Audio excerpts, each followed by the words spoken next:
Good morning everyone. Myself Vijay Lakshmi Shandile, faculty of Shiv Jyoti Educational Group Kota. How are you students? Hope all are fine. बच्चों, आज हम हमारी पाठ्य पुस्तक स्पर्श के गद्य भाग पाठ 3 एवरेस्ट मेरी शिखर यात्रा पढ़ेंगे। So please take out your book, क्योंकि बच्चों यदि बुक आपके पास रहेगी तो आपको पाठ को समझने में आसानी रहेगी। बच्चों, जैसा कि आप जानते हैं, एवरेस्ट विश्व की सबसे ऊंची पर्वत श्रृंखला है। इसकी ऊंचाई 8,848 मीटर है। ये पर्वत श्रृंखला नेपाल में स्थित है। वहाँ इसे सागरमाथा के नाम से भी जाना जाता है, जिसका अर्थ है सागर का मस्तक। बच्चों, पाठ शुरू करने से पहले मैं आपको लेखिका के जीवन परिचय के विषय में बताऊंगी। ये पाठ हमारे देश की एवरेस्ट पर विजय प्राप्त करने वाली प्रथम भारतीय महिला पर्वतारोही बछेंद्री पाल द्वारा लिखी गई आत्मकथा का अर्थात ऑटोबायोग्राफी का एक अंश है। इस पाठ के माध्यम से उन्होंने हमें एवरेस्ट अभियान के दौरान आने वाली विभिन्न समस्याओं से अवगत करवाया है। उन्होंने हमें यह भी बताया है कि ऐसे अभियान के लिए दृढ़ इच्छा शक्ति और साहस का होना आवश्यक होता है। इस पाठ के माध्यम से उन्होंने हमें यह भी बताया है कि आज की नारी किसी भी क्षेत्र में पुरुषों से कमज़ोर नहीं है। उसने अपने हौसलों की ऊंची उड़ान के बल पर आकाश की ऊंचाइयों से लेकर समुद्र की गहराइयों को नापकर अपनी नारी शक्ति की विजय पताका फहराई है। बच्चों, अब हम इस पाठ की लेखिका बछेंद्री पाल के जीवन परिचय से अवगत होते हैं। बछेंद्री पाल का जन्म उत्तरांचल के चमोली जिले के बम्पा गांव में 24 मई 1954 में हुआ था। बछेंद्री के पिता पढ़ाई का खर्च उठाने में असमर्थ थे। उन्हें 8वीं से आगे की पढ़ाई करने के लिए सिलाई कढ़ाई करके अपना खर्च स्वयं ही जुटाना पड़ा। बछेंद्री ने विषम स्थितियों के बावजूद संस्कृत में एमए और फिर बीएड की शिक्षा हासिल की। बछेंद्री को पहाड़ों पर चढ़ने का चाव का अर्थ है शौक, बचपन से ही था। जब इनका बड़ा भाई इन्हें पहाड़ पर चढ़ने से रोकता था और इनसे 6 साल छोटे भाई को पहाड़ पर चढ़ने के लिए उकसाता था, तब बछेंद्री को बहुत बुरा लगता था। वह सोचती थी कि भाई ये क्यों नहीं समझता कि जो काम छोटा भाई कर सकता है वह उसकी बहन भी कर सकती है। लोग लड़कियों को इतना कोमल और नाजुक क्यों समझते हैं। बछेंद्री इंडियन माउंटेन फाउंडेशन के एवरेस्ट अभियान दल में शामिल हो गई। ट्रेनिंग के दौरान बछेंद्री ने 7,500 मीटर ऊंची मान चोटी पर सफलतापूर्वक चढ़ी। कई महीनों के अभ्यास के बाद वह दिन आ ही गया जब उन्होंने एवरेस्ट विजय के लिए प्रयाण किया, यानी कि प्रस्थान किया।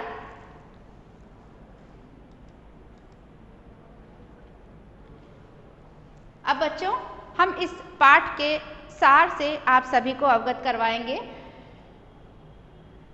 बछेंद्री पाल एवरेस्ट के शिखर पर पहुंचने वाली प्रथम भारतीय महिला है, जैसा कि मैं आपको पहले भी बता चुकी हूं। प्रस्तुत पाठ में बछेंद्री ने एवरेस्ट विजय की अपनी रोमांचक पर्वतारोहण यात्रा का संपूर्ण विवरण स्वयं ही कलमबद्ध किया है।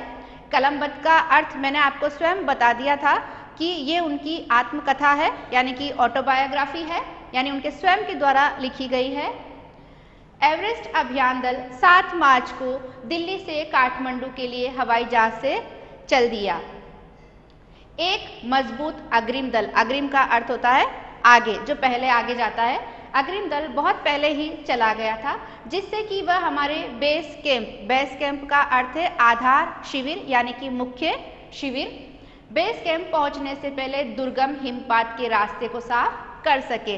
दुर्गम का अर्थ है कठिन, हिमपात का अर्थ होता है बर्फ का गिरना।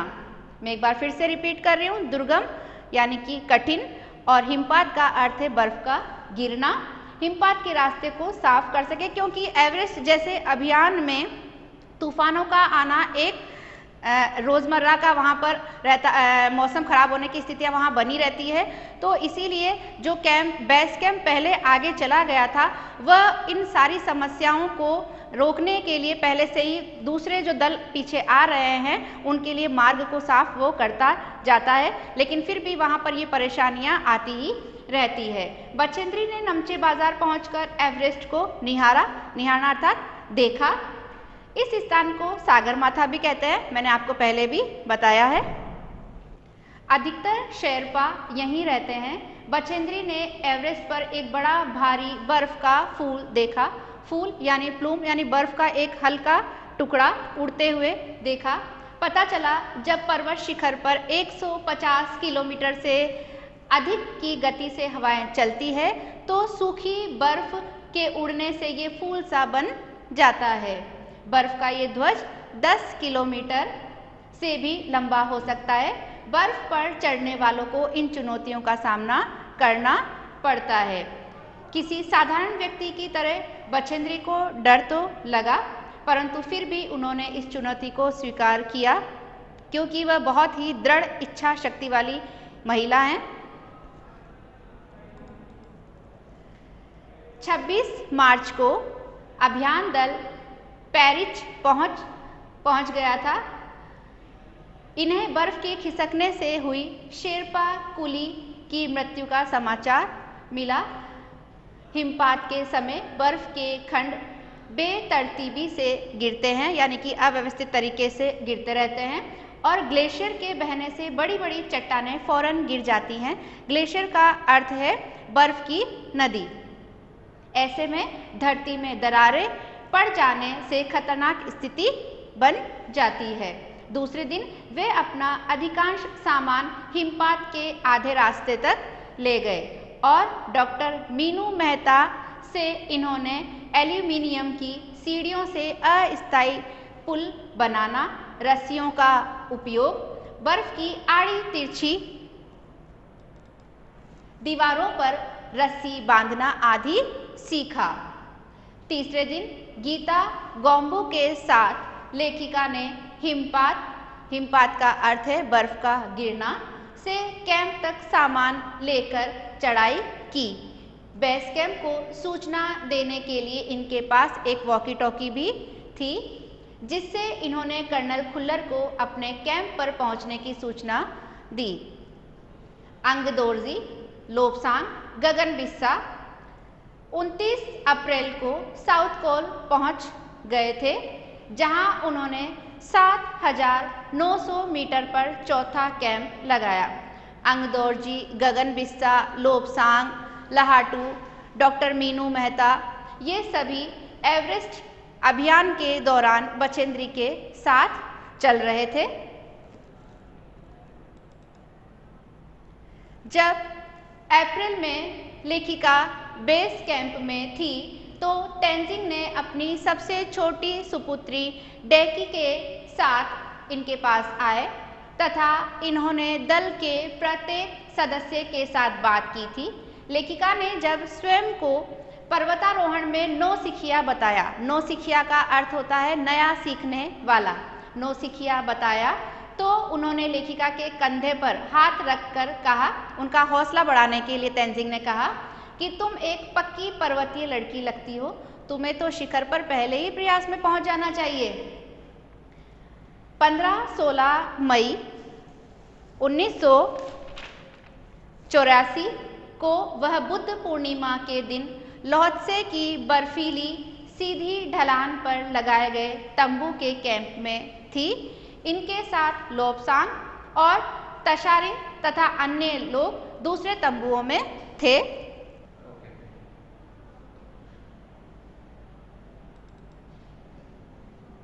लेखिका गहरी नींद में सोई हुई थी कि अचानक रात में लगभग 12:30 बजे उसके सिर के पिछले हिस्से में एक सख्त चीज टकराई, जिससे उनकी नींद खुल गई। तभी एक जोरदार धमाका हुआ। उन्हें ऐसा लगा जैसे कोई ठंडी और भारी वस्तु उन्हें कुचलती हुई जा रही है और सांस लेने में भी उन्हें कठिनाई होने लगी। यह एक लंबा बर्फ का पिंड था जो इनके कैंप के ठीक ऊपर लोहत्से ग्लेशियर से टूटकर इनके ऊपर आ गिरा था। इससे प्रत्येक व्यक्ति को चोट लगी थी। आश्चर्य इस बात का था कि इस दुर्घटना में किसी की मौत नहीं हुई थी, यानी कि इतनी बड़ी दुर्घटना होने के बाद भी सभी दल के सदस्य सुरक्षित बच गए थे। लोबसांग, जैसा कि मैंने आपको पहले भी बताया है, ये अभियान दल में लेखिका के सहयोगी थे। लोबसांग ने अपनी स्विस छुरी जो बर्फ को काटने के काम में आती है, स्विस छुरी की मदद से तंबू का रास्ता साफ किया। उन्होंने लेखिका को बर्फ की कब्र से खींचकर बाहर निकाला। बर्फ की कब्र यहाँ इसलिए कहा गया है क्योंकि लेखिका एक तरह से बर्फ के नीचे दब गई थी और उन्हें बहुत मुश्किल से बर्फ को काट काट कर बाहर निकालना पड़ा। सुबह तक सुरक्षा दल वहां पहुंच गए थे। इतनी ऊंचाई पर यह सुरक्षा कार्य सचमुच बहुत ही साहसिक कार्य था। सभी 9 पुरुष सदस्यों को चोटें तथा हड्डी टूटने के कारण बेस कैंप में भेजना पड़ा। कर्नल खुल्लर, जो उनके दल के सदस्य थे और मुख्य कार्यकारी थे, कर्नल खुल्लर ने बछेंद्री से पूछा कि क्या वो वापस जाना चाहेंगी। बछेंद्री ने उत्तर दिया नहीं, क्योंकि इतना आगे जाने के बाद वो पीछे मुड़कर नहीं देखना चाहती थी। साउथ कोल कैंप पहुंचते ही लेखिका ने अपनी महत्वपूर्ण चढ़ाई की तैयारी शुरू की। उन्होंने भोजन, कुकिंग गैस तथा ऑक्सीजन के सिलेंडर भी एकत्रित कर लिए थे, क्योंकि मार्ग में उन्हें इन सारी वस्तुओं की आवश्यकता थी। जय, मीनू पीछे रह गए। जय भी उनके अभियान दल के सदस्यों में से एक थे। डॉक्टर मीनू मेहता के बारे में तो पहले ही बताया जा चुका है। लेखिका इनके लिए एक थर्मस में जूस और दूसरे में गर्म चाय लेकर बर्फीली हवाओं का सामना करते हुए नीचे चल पड़ी। पहले उनकी मुलाकात मीनू से, फिर जय से और अंत में थोड़ा नीचे उतरने पर की, जो उनके अभियान दल के एक सदस्य हैं, उनसे हुई। उसे लेखिका के इस प्रकार आने पर आश्चर्य हुआ और वह जूस पीकर उनके साथ चल पड़ा। थोड़ी देर बाद साउथ कोल कैंप से लहाटू और बिस्सा भी उनसे मिलने नीचे आ गए। बाद में सभी साउथ कोल कैंप आ गए।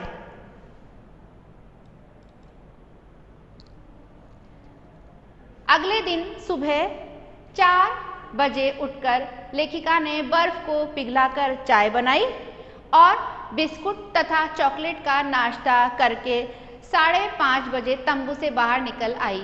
अंगदौर जी तुरंत चढ़ाई शुरू करना चाहते थे।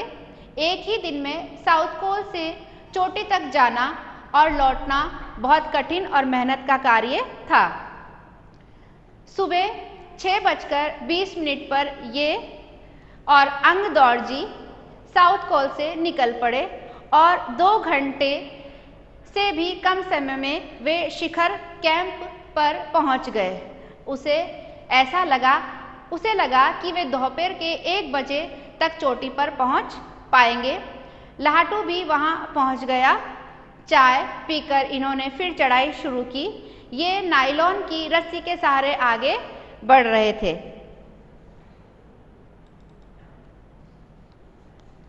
ये 23 मई 1984 का दिन था।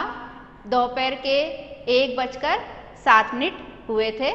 बछेंद्री इस समय एवरेस्ट की चोटी पर खड़ी हुई थी।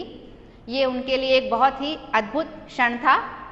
वे भारत की पहली महिला थी जो इस प्रकार एवरेस्ट की चोटी पर पहुंची थी। उनके लिए बहुत ही गौरव की ये बात थी। वहां एक साथ 2 व्यक्ति खड़े नहीं हो सकते थे। चारों ओर हजारों मीटर लंबी सीधी ढलान थी, जहां पर खड़े होना कोई आसान बात नहीं थी, क्योंकि एक छोटी सी भी चूक उनको नीचे गिरा सकती थी। इन्होंने बर्फ खोदकर स्वयं को ढंग से खड़ा रहने लायक बनाया, यानी कि उस सीधी ढलान के ऊपर इन्होंने थोड़ा सा वहाँ पर खुदाई करके अपने लिए खड़े रहने लायक एक जगह बना ली थी ताकि ये आसानी से वहाँ खड़े हो सके। और फिर घुटनों के बल बैठकर बर्फ से अपने माथे को लगाकर सागर माथा के ताज का चुंबन किया। वहीं उसने थैले से, यानी कि लेखिका ने अपने थैले से, जो वो अपने साथ वहाँ पर लेके गई थी, थैले से दुर्गा माँ का चित्र और हनुमान चालीसा निकालकर लाल कपड़े में लपेटकर इनकी पूजा कर बर्फ में उसे दबा दिया। तभी उसे अपने माता पिता की याद आ गई। उसने जो उनके सहयोगी थे अंगदौड़ जी को नमस्कार किया। लेखिका ने उन्हें बिना ऑक्सीजन के एवरेस्ट पर चढ़ने की बधाई दी, क्योंकि एवरेस्ट पर चढ़ने के लिए ऑक्सीजन सिलेंडर का होना बहुत आवश्यक होता है, लेकिन अंगदौड़ जी बिना ऑक्सीजन सिलेंडर के ही ऊपर चढ़े थे। तो उन्होंने भी लेखिका को गले से लगाकर कहा, दीदी तुमने अच्छी चढ़ाई की, मैं बहुत प्रसन्न हूँ। लाहाटू ने एवरेस्ट पर चारों के पहुंचने की सूचना दल के नेता को दे दी। कर्नल खुल्लर, जो कि उनके दल के नेता थे, खुल्लर इस सफलता से बहुत प्रसन्न हुए। उन्होंने लेखिका से कहा, मैं तुम्हारी इस अनूठी उपलब्धि के लिए तुम्हारे माता पिता को बधाई देना चाहूँगा, क्योंकि ये उनके माता पिता के लिए भी एक गौरव की बात थी। वे बोले कि देश को तुम पर गर्व है, अब तुम ऐसे संसार में वापस जाओगी जो तुम्हारे अपने पीछे छोड़े हुए संसार से एकदम भिन्न होगा। घर में रहिए, सुरक्षित रहिए। Thank you.